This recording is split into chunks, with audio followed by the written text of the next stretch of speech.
Okay, so we're going to do a real quick video on a variable speed resistor that controls your fan on your air conditioner. This is an actual resistor that's designed for the what they call the manual setup, and the manual setup looks like this here, your basic setup here.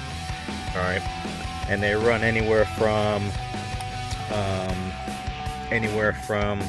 like $34 up to like $60, and you want to get a halfway decent one, so you're probably going to pay about $48.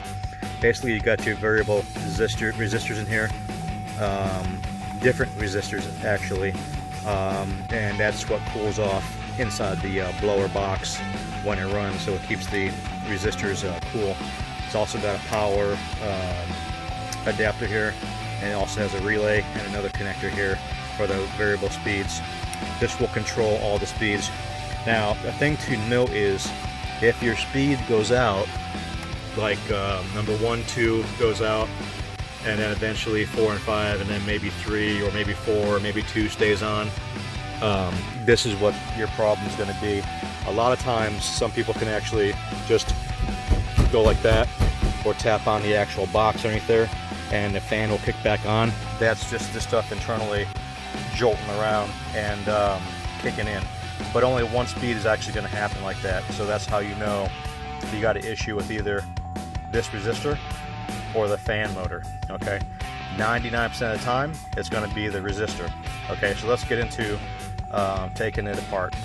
Okay, so the first step is going to be to remove the cowling that covers all the equipment under your dash.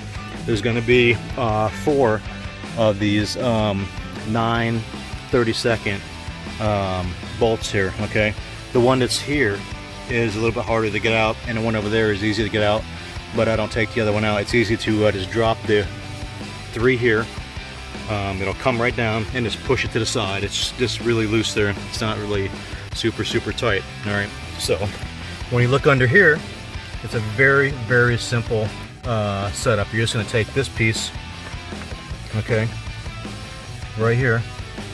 It's got 2 or 3 screws in there. It's very simple to remove, okay, and simply replace it with this and put everything back together. It's that simple. It's literally that simple.